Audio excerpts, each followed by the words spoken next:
Hello बच्चों, आपकी board की परीक्षाएं पास में आ गई हैं। तो आई होप कि आपकी तैयारी भी अच्छी चल रही होगी। तो बच्चों, आज की क्लास में हम पढ़ेंगे सॉल्यूशन। तो बच्चों, हमने पिछले वाले क्लास में आपको सॉल्यूशन के बारे में बता दिया था। सॉल्यूशन क्या होते हैं, सॉल्यूशन कितने प्रकार के होते हैं और इनको डिफाइन कैसे करते हैं। ठीक है, तो उसी क्लास में हमने आपको सॉल्यूशन के कंसंट्रेशन यानी कि विलयन की सांद्रता के बारे में भी पढ़ा दिया था।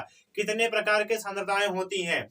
तो बच्चों, आज की क्लास में हम आपको पढ़ाएंगे विलयन के कुछ गुणधर्म, कुछ प्रॉपर्टी, कुछ इनकी प्रॉपर्टी होती है। वो क्या प्रॉपर्टी होती है? तो पहले इनका टॉपिक ही यही है कि विलयन के अणुसंख्य गुणधर्म। अणुसंख्य गुणधर्म, अणुसंख्य गुणधर्म की का मतलब होता है कोलिगेटिव प्रॉपर्टीज। कोलिगेटिव प्रॉपर्टीज, ठीक है। तो किसी भी सॉल्यूशन या विलयन का जो कोलिगेटिव प्रॉपर्टी या अणुसंख्य गुणधर्म होता है वो उस सॉल्यूशन के कंसंट्रेशन यानी कि उसके सांद्रता के ऊपर निर्भर होता है। उसके सांद्रता के या कंसंट्रेशन के ऊपर डिपेंड करता है। ठीक है, तो कंसंट्रेशन क्या होता है? Number of solute molecules, number of molecules of solute यानी कि विलय के मोलों की संख्या अपान में विलयन के मोलों की संख्या, number of molecules of the solution. तो किसी भी विलय के मोलों की संख्या, फिर मोलों की कणों की संख्या तथा उस विलयन के मोलों की संख्या के अनुपात पर निर्भर करने वाली प्रॉपर्टी को ही कहते हैं कोलिगेटिव प्रॉपर्टी। ठीक है, इतनी बात समझ में आई। देखो, ये चार प्रकार के होते हैं। ये चार प्रकार के होते हैं। कौन कौन से होते हैं? कौन कौन से होते हैं? देखो, पहला होता है वाष्प दाब का आपेक्षिक अवनमन। वाष्प दाब का आपेक्षिक अवनमन, ठीक है। दूसरा होता है हिमांक में अवनमन। हिमांक में अवनमन। तीसरा होता है क्वथनांक में उन्नयन। क्वथनांक में उन्नयन। और चौथा होता है परासरण एवं परासरण दाब। परासरण एवं परासरण दाब। देखो, वाष्प दाब का आपेक्षिक अवनमन का मतलब होता है relative lowering pressure, relative lowering of vapour pressure. Relative lowering of vapour pressure. Vapour pressure क्या होते हैं अभी बताएंगे हम आपको। ठीक है, हिमांक में अवनमन। हिमांक में अवनमन क्या होता है? ठीक है, हिमांक में अवनमन, हिमांक मतलब होता है फ्रीजिंग पॉइंट। फ्रीजिंग पॉइंट में कमी। Depression in freezing point. Depression in freezing point. Depression in freezing point. Freezing point. क्वथनांक में उन्नयन। क्वथनांक की वृद्धि कब होगी?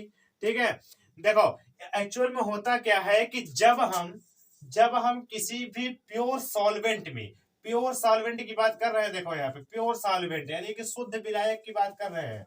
ठीक है, शुद्ध विलायक की बात हो रही है। शुद्ध विलायक में जब विलेय पदार्थ को मिलाया जाता है तब उनमें क्या क्या चेंजेस होते हैं, वही होती है कोलिगेटिव प्रॉपर्टीज के प्रकार या टाइप्स होते हैं।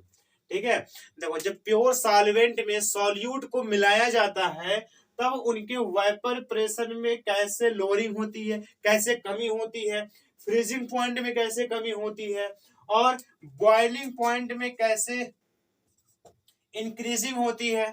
ठीक, और चौथा आता है परासरण एवं परासरण दाब। इसका मतलब होता है ओस्मोसिस एंड ओस्मोटिक प्रेशर।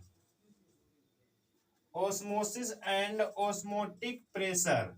ठीक है, इतनी बात समझ में आ रही है? देखो, इसमें पहला टॉपिक है relative lowering of vapour pressure. वाष्प दाब का आपेक्षिक अवनमन। वाष्प दाब में पहली बात तो वाष्प दाब क्या होते हैं? देखो, वाष्प दाब यानी कि वेपर प्रेशर का मतलब ये होता है जैसे कि अगर हमारे पास कोई प्योर सॉल्वेंट है, ठीक है, प्योर की बात करेंगे हमेशा, प्योर सॉल्वेंट। और देखो, जो सॉल्वेंट होता है ये वोलाटाइल होता है। वोलाटाइल का मतलब ये होता है कि वाष्पित हो जाता है। ठीक है, वाष्पशील होता है, वाष्पशील शुद्ध विलायक लेंगे, जो शुद्ध विलायक होगा वो वाष्पशील होगा। ठीक, ये वाष्पशील है यानी कि वोलाटाइल है। ठीक है, जब ये वोलाटाइल है तो जब इनको हीट करेंगे, जब इनको हीट करेंगे नीचे से, तब क्या होगा, ये वेपराइज्ड होगा, वेपराइज होगा। वेपराइज होने का मतलब ये होता है कि ये वाष्प में बदलेंगे, ये वाष्प, इनका भाप बनेगा, वाष्प बनेगा, ये गैस, लिक्विड फॉर्म से गैस फॉर्म में चेंज होंगे। ठीक है, देखो जब ये लिक्विड फॉर्म से गैस फॉर्म में चेंज होंगे तो ये गैस ऊपर जाएगी, सिंपल सी बात है, ये गैस कहां जाएगी, ऊपर की ओर जाएगी। जब गैस ऊपर की ओर जाएगी तो ये जो लेयर है यहाँ पे, जो ये सॉल्वेंट का लेयर है, ठीक है, जो इस विलायक का ये लेयर है, इसके ऊपर ये एक प्रेशर या फोर्स लगाएगी, इसके ऊपर क्या करेगा, एक प्रेशर लगाएगा। इसी प्रेशर को कहते हैं वेपर प्रेशर, यानी कि किसी भी वोलाटाइल प्योर सॉल्वेंट के वेपर द्वारा उसके लेयर के ऊपर लगाया गया प्रेशर वेपर प्रेशर कहलाता है। इतनी बात समझ में आई। देखो, किसी भी वाष्पशील शुद्ध विलायक के वाष्प द्वारा लगाया गया उस द्रव के ऊपर दाब वाष्प दाब कहलाता है। इतनी बात समझ में आई। ठीक है, तो वाष्प दाब क्लियर हुआ। देखो, वाष्प दाब का मतलब क्या होता है, ये तो बात समझ गए आप लोग, वाष्प दाब क्या होते हैं, इतनी बात समझ में आ गई। देखो, अब वाष्प दाब का अपेक्षिक अवनमन, वाष्प दाब में कैसे कमी होगी। अपेक्षिक का मतलब होता है कि धीरे धीरे कमी होगी। ठीक है, जैसे जैसे मिलाते जाएंगे वैसे वैसे कमी होती जाएगी। जैसे ही हम प्योर सॉल्वेंट को मिलाते जाएंगे, प्योर सॉल्यूट को मिलाते जाएंगे, वैसे वैसे इनके वेपर प्रेशर में कमी होती जाएगी। ठीक है, उसे कहते हैं रिलेटिव या अपेक्षिक। इतनी बात समझ में आई। देखो देखो, ये एक कंटेनर है, इस कंटेनर में लेते हैं हम पहले प्योर सॉल्वेंट। ये जो प्योर सॉल्वेंट है ये वोलाटाइल है, यानी कि ये वेपराइज्ड होगा। इनको हीट करने पे क्या होगा, ये इनको जब हीट करेंगे तो ये वेपराइज्ड होगा। जब ये वेपराइज्ड होगा तो वापस से इस लेयर के ऊपर एक प्रेशर लगाएगा।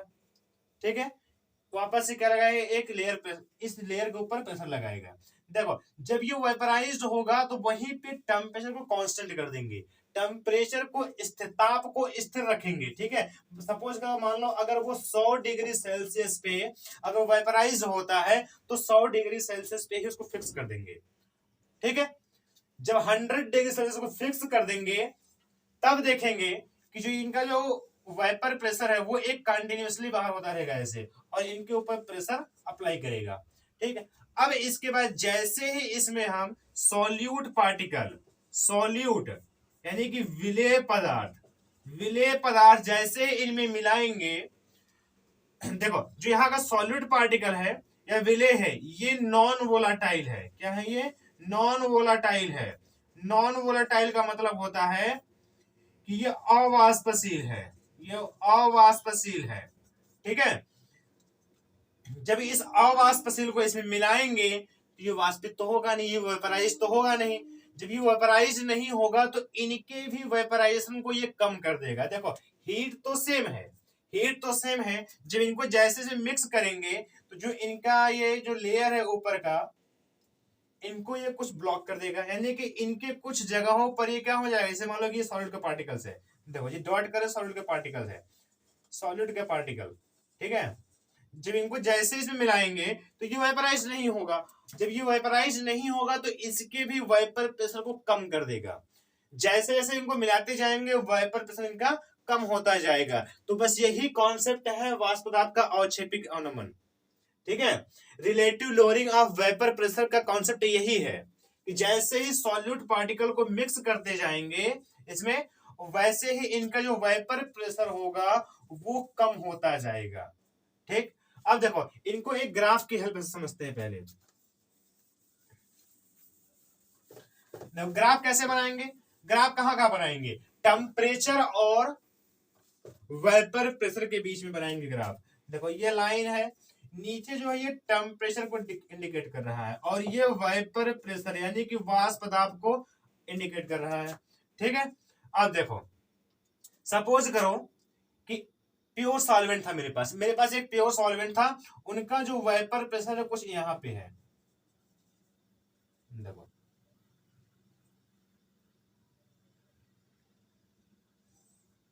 ठीक है, ये वेपर प्रेशर किसका है, ये प्योर सॉल्वेंट का है, किसका है, प्योर सॉल्वेंट का, यानी कि शुद्ध विलायक का है ये देखो शुद्ध विलायक का एक ग्राफ है, इनका वेपर प्रेशर यहाँ पे पी है, जो कि पी नॉट लेते हैं, पी नॉट जो है ये शुद्ध विलायक का वाष्प दाब है। देखो ये इस टेम्परेचर पे, इसको ऐसे लाइन ड्रा करो यहाँ से, ये इस टेम्परेचर पे इनका वेपर प्रेशर कुछ ये था। अब जैसे इनमें हम विलेय यानी कि सॉल्यूट पार्टिकल्स को मिक्स किए तो इनको और ज्यादा हीट करना पड़ेगा वापस इस वेपर प्रेशर तक लाने के लिए, ठीक है, तो ये कुछ इस प्रकार का बन जाएगा।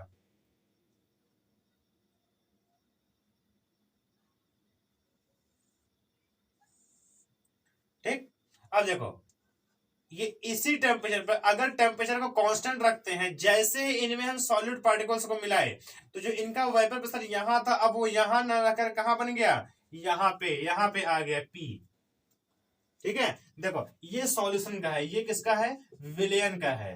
जब हम सॉल्यूट को मिक्स कर देंगे सॉल्वेंट में तो बन जाएगा सॉल्यूशन, ठीक, तो उसी सॉल्यूशन का ये है वेपर प्रेशर का ग्राफ है ये देखो। अब इस टेम्परेचर पे यानी कि अगर इसको वापस से इस वेपर प्रेशर तक लाना होगा तो टेम्परेचर को यहां तक करना पड़ेगा, टेम्परेचर को बढ़ाना पड़ेगा, ठीक। देखो अब इसमें इस वाइपर प्रेशर में कितने की कमी हुई, कितना इसमें कम हुआ, देखो पहले कितना था, पहले था पी नॉट, देखो कम कितना हुआ, जो ये लाइन है और इस लाइन के जो बीच डिस्टेंस दिख रहा है इतने की ही कमी हुई है। इसमें अगर इसमें और सॉलिड पार्टिकल मिक्स करेंगे तो ये और कम होगा, ठीक।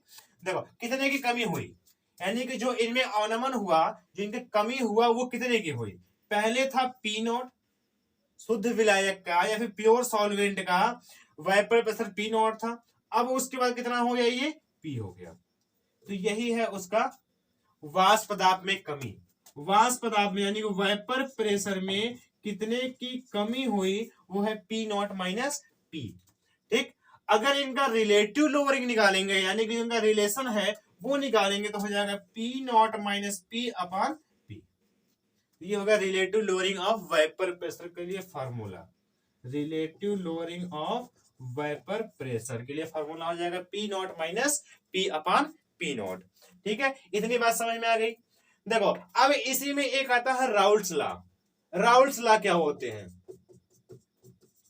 राउल्ट का नियम, राउल्ट का नियम क्या होता है, देखो राउल्ट ने क्या डिफाइन किया था, राउल्ट ने मोल फ्रैक्शन को डिफाइन किया था, राउल्ट ने मोल फ्रैक्शन यानी कि मोल प्रभाज को डिफाइन किया था किसी भी सॉल्यूशन के अंदर। जब हम प्योर सॉल्वेंट में नॉन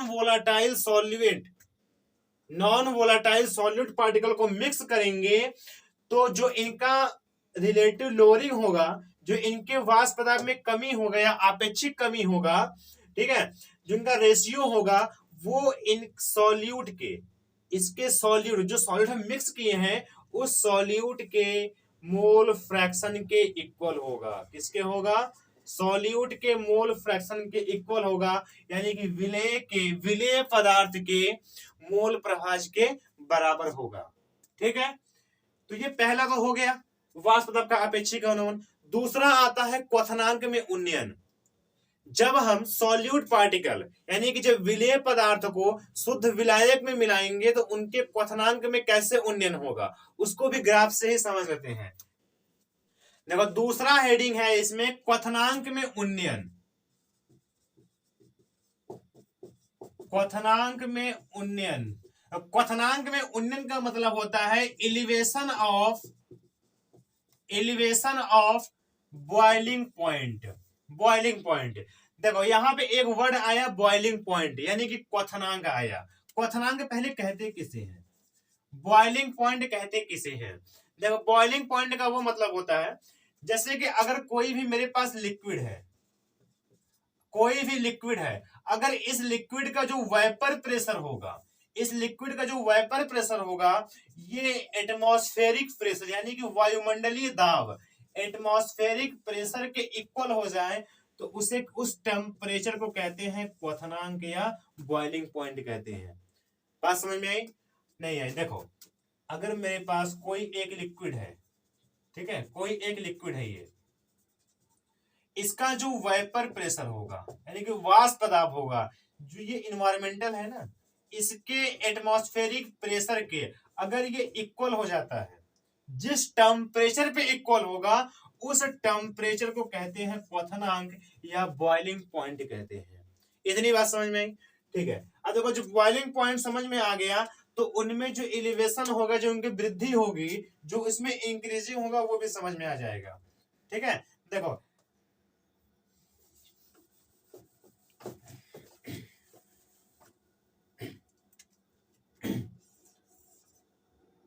तो ये ग्राफ है, इसमें भी यही क्या है, वेपर प्रेशर, और यहाँ पे भी क्या है, ये टेम्परेचर है। इसमें भी क्या है, ये टेम्परेचर है। अब देखो, अगर सपोज करो कि ये मान लो क्या है, मेरे पास एक सॉल्वेंट है, प्योर सॉल्वेंट का ग्राफ है, और ये इस ग्राफ पे मतलब यहाँ पे इसका वेपर प्रेशर बनता है। ठीक है, इस टेम्परेचर पे इसका वेपर प्रेशर बनता है, जो कि T0 है, T0 या फिर T0। इस टेम्परेचर पे इसका वेपर प्रेशर बन गया। इतनी बात समझ में आएगी? अब देखो, जब ये यहाँ पे प्रेशर बन गया, अब ये किसका है, पहले जो ये है विलायक का, मतलब कि सॉल्वेंट का है ना, ये सॉल्वेंट का है। जब इस प्योर सॉल्वेंट में हम मिक्स करेंगे क्या, विलेय पदार्थ, विलेय पदार्थ यानी कि सॉल्यूट पार्टिकल जब मिक्स करेंगे तो इनका वेपर प्रेशर फिर वापस से घट जाएगा। जो वेपर प्रेशर घटेगा, देखो अभी बताया था ना कि जो वेपर प्रेशर होता है वो एटमॉस्फेरिक प्रेशर के इक्वल होगा, तभी वो उसका बॉइलिंग पॉइंट कहलाएगा, अदरवाइज नहीं कहलाएगा। ठीक है, जब वाष्प दाब वायुमंडलीय दाब के बराबर होगा तभी क्वथनांक कहलाएगा, अन्यथा क्वथनांक नहीं कहलाएगा। तो जब इसमें विलेय यानी कि सॉल्यूट पार्टिकल्स मिक्स करेंगे तो इनका जो वेपर प्रेशर है वो कहाँ आ जाएगा, वो कुछ यहाँ पे आ जाएगा, ये कुछ यहाँ पे आ जाएगा। ठीक है, यहाँ पे आ गया। जब यहाँ पे आ गया तो जो इनका वेपर प्रेशर था वो एटमॉस्फेरिक प्रेशर से क्या हो जाएगा, कम हो जाएगा। एटमॉस्फेरिक वाष्प दाब जो है वो वायुमंडलीय दाब से कम हो जाएगा। तो अब उस वाष्प दाब को वायुमंडलीय दाब तक फिर से पहुंचाने में, वापस से पहुंचाने में टेम्परेचर, तापमान को बढ़ाना पड़ेगा, तापमान को बढ़ाना पड़ेगा। वो कहां आएगा, यहां तक आएगा, इस T तक आएगा। ठीक है, देखो अब इस तापमान में कितने की वृद्धि हुई है, ये टेम्परेचर कितना बढ़ा है, जितना टेम्परेचर बढ़ा है उसे ही कहते हैं elevation of the boiling point. क्वथनांक में उन्नयन उसी को कहते हैं। तो एलिवेशन ऑफ बॉइलिंग पॉइंट जो होगा, चेंज ऑफ बॉइलिंग पॉइंट जो होगा, वो डेल्टा TB से शो करते हैं। T मतलब होता है टेम्परेचर में change at the boiling point, B मतलब होता है बॉइलिंग पॉइंट कितने का चेंज हुआ है, T minus T0, T minus T0, इतने का चेंज हुआ। इसका भी ग्राफ बन गया, ये भी समझ में आ गया। ठीक है, अब देखो तीसरा जो है वो है हिमांक में अवनमन, depression of the freezing point या depression in freezing point. Freezing point में कमी, हिमांक में कमी। फ्रीजिंग पॉइंट क्या होता है, फ्रीजिंग का मतलब फ्रीज करना होता है, बर्फ जमाना होता है। अगर किसी भी लिक्विड को सॉलिड में चेंज करेंगे जिस टेम्परेचर पे, उसे कहते हैं फ्रीजिंग पॉइंट या फिर हिमांक कहते हैं। तो हिमांक में कमी कैसे आएगी, चलो वो भी देख लो। अभी देखो उसको भी ग्राफ से ही समझेंगे, बिना ग्राफ का नहीं समझ में आएगा। ठीक है,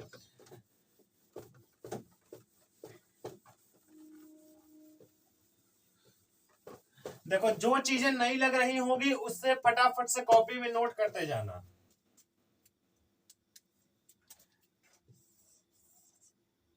तो ये हो गया वेपर प्रेशर। देखो वेपर प्रेशर को इंडिकेट करेगा, ये इंडिकेट करेगा टेम्परेचर को। क्या चल रहा है, ये हिमांक में अवनमन चल रहा है, हिमांक में अवनमन। हिमांक में अवनमन का मतलब होता है डिप्रेशन इन फ्रीजिंग पॉइंट। देखो यहाँ पे एक वर्ड है फ्रीजिंग पॉइंट। फ्रीजिंग पॉइंट होता क्या है, क्या होता है फ्रीजिंग पॉइंट, देखो जिस टेम्परेचर पे, जिस टेम्परेचर पे कोई भी लिक्विड सॉलिड में चेंज हो जाए, कोई भी लिक्विड सॉलिड में चेंज हो जाए, उसे कहते हैं फ्रीजिंग पॉइंट। ठीक, देखो ये टेम्परेचर है, इस वाइपर पे क्या था, इस वाइपर प्रेशर पे देखो इसमें हमें क्या करना, ठंडा करना है, यानी कि फ्रीज करना है ना, मतलब कि टेम्परेचर को घटाना है। फ्रीज करने का मतलब होता है टेम्परेचर को कम करना, टेम्परेचर को कम करना। अगर 25 डिग्री सेल्सियस है, अगर वाटर को 25 पे, तो वो लिक्विड है, -4 या -4 पे जाएगा, 0 पे जाएगा, वो आइस बन जाएगा, बर्फ बन जाएगा। यानी कि टेम्परेचर को हम घटाएंगे तो कोई भी हमारा लिक्विड क्या है वो जम कर क्या बन जाएगा, सॉलिड बन जाएगा। ठीक है, तो हमें यहाँ टेम्परेचर को घटाना है। सपोज करो कि ये टेम्परेचर यहाँ था ऐसे, ये किसका है, ये ग्राफ बन रहा है, ये है प्योर सॉल्वेंट यानी कि शुद्ध विलायक का है, और ये इस टेम्परेचर पे क्या हो रहा है, इसका वाइपर जो प्रेशर है वो सॉलिड के इक्वल हो रहा है, यानी कि ये इस टेम्परेचर पे फ्रीज हो जा रहा है, ये बर्फ जम जा रहा है, सॉलिड में चेंज हो रहा है। ठीक है, ये किसका है, शुद्ध विलायक का है, प्योर सॉल्वेंट का है, प्योर सॉल्वेंट का। जब इस प्योर सॉल्वेंट में, जब इस प्योर सॉल्वेंट में हम सॉल्यूट पार्टिकल को मिक्स करेंगे, जब इस प्योर सॉल्वेंट में सॉल्यूट पार्टिकल को मिक्स करेंगे, तो जो इनका टेम्परेचर है वो घट जाएगा, वो क्या होगा, टेम्परेचर और ज्यादा घट जाएगा। देखो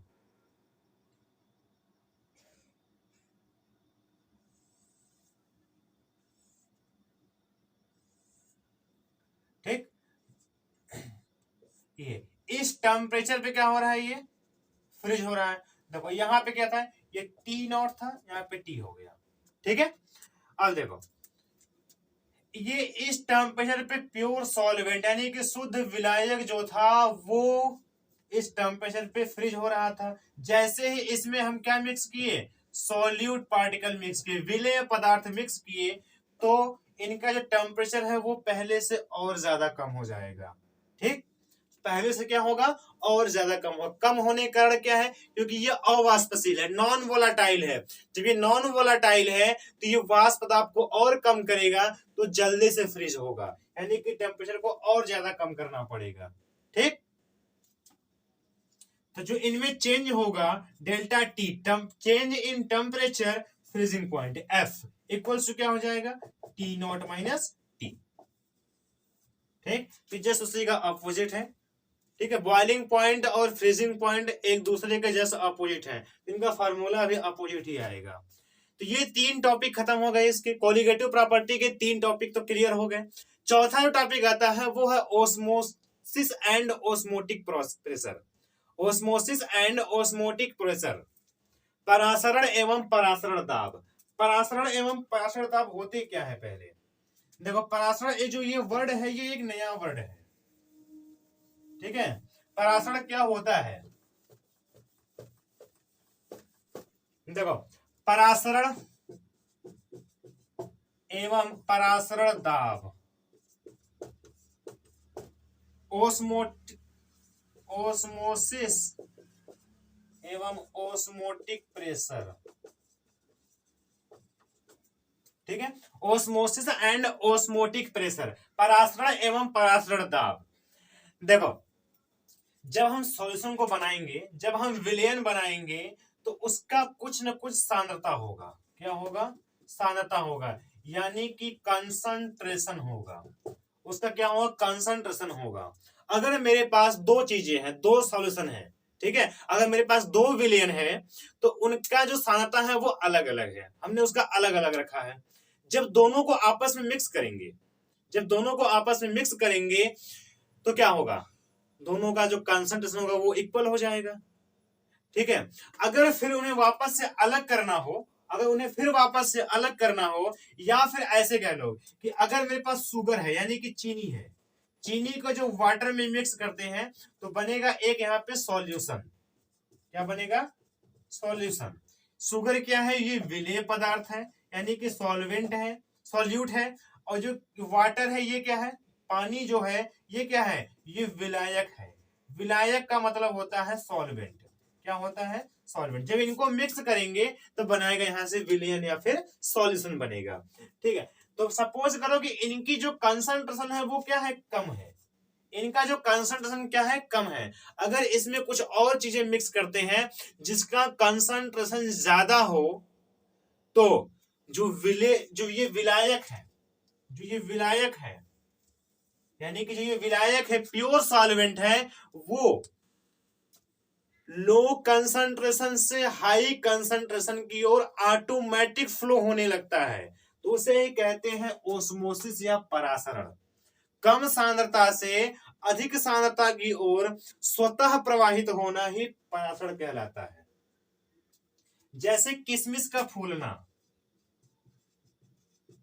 किशमिश का फूलना, जब किशमिश को पानी में भिगोगे, जब किशमिश को पानी में भिगोते हो तो वो फूल जाता है। तो उसमें होता क्या है, किशमिश के अंदर क्या होता है, शुगर होता है, मीठापन होता है। इसके अंदर क्या होता है, शुगर, यानी कि मीठापन होता है। जिनको पानी में भिगोते हैं, कहाँ भिगोते हैं, पानी में, वाटर यानी कि H2O में जिनको भिगो डालते हैं, तो H2O का जो मीठापन है वो कम है। इसका मतलब क्या है कि जो किशमिश है इनका कंसंट्रेशन ज्यादा है, वाटर का कंसंट्रेशन क्या है, कम है। कुछ देर बाद पानी ऑटोमेटिक, वाटर जो है यानी जो इनका प्योर सॉल्वेंट होगा, जो इनका प्योर सॉल्वेंट होगा वो किशमिश के अंदर जाएगा। सभी नहीं जाएंगे, पानी के सभी नहीं जाएंगे, क्योंकि पानी में कुछ बैक्टीरिया भी होते हैं, कुछ वायरस भी होते हैं, तो वो अंदर नहीं जाएंगे। ठीक है, जो प्योर सॉल्वेंट होता है यानी कि जो शुद्ध विलायक होता है वो कहाँ जाएगा, किशमिश के अंदर जाएगा।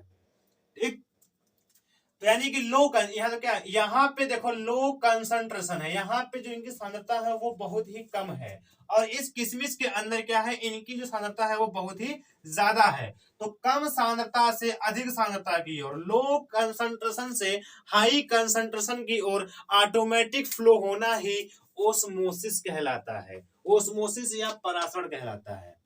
ठीक है, अब इस ओस्मोसिस की प्रक्रिया को अगर रोकना है, अगर इस ओस्मोसिस की प्रोसेस को रोकना हो तो हम वहां पे कोई लगाएंगे प्रेशर। ठीक, उसी प्रेशर या उसी दाब को कहते हैं परासरण दाब। परासरण की प्रक्रिया को रोकने के लिए लगाया गया दाब परासरण दाब कहलाता है। ठीक है, ओस्मोसिस की प्रोसेस को रोकने के लिए, stop the osmosis process, applied pressure is called the osmotic pressure. ठीक है, तो ये हो गई कोलिगेटिव प्रॉपर्टी। तो बच्चों सॉल्यूशन के जो चैप्टर थे वो खत्म हो गए। इसके पहले मैंने पढ़ाया था सॉल्यूशन के टाइप्स, कंसंट्रेशन। जो जिन लोगों ने उस क्लास को नहीं देखा है तो जाकर उसको देख लेना। ठीक है, तो इस चैप्टर में ये खत्म हो गया। देखो इस चैप्टर का पूरे टॉपिक खत्म हो गए। अब जो इस चैप्टर में कुछ इंपॉर्टेंट टॉपिक है वो क्या क्या है। पहली बात तो क्या होगा, जो सॉल्यूशन यानी क्लासिफिकेशन ऑफ द सॉल्यूशन है, विलेयन का जो वर्गीकरण है वही एक इंपॉर्टेंट चीज है पहले। ठीक है, और दूसरा होता है उनका सांद्रता। सांद्रता में मोलरता, मोललता, नॉर्मलता, मोल प्रभाजन, नॉर्मलिटी, मोलरिटी, मोलरिटी और मोल फ्रैक्शन, जो चार चीजें हैं, ये चार जो कंसंट्रेशन है ये बहुत ही इंपॉर्टेंट है। अब उसके बाद आता है कोलिगेटिव प्रॉपर्टी। ये तो इस पूरे चैप्टर में सबसे ज्यादा मोस्ट इंपॉर्टेंट है। ठीक है, एग्जाम पॉइंट ऑफ व्यू से, तो इसको जरूर से पढ़ना, ध्यान से पढ़ना इसको। ठीक है, तो चैप्टर खत्म हो गया। अब मिलते हैं नेक्स्ट क्लास में इलेक्ट्रोकेमिस्ट्री। तब तक के लिए धन्यवाद।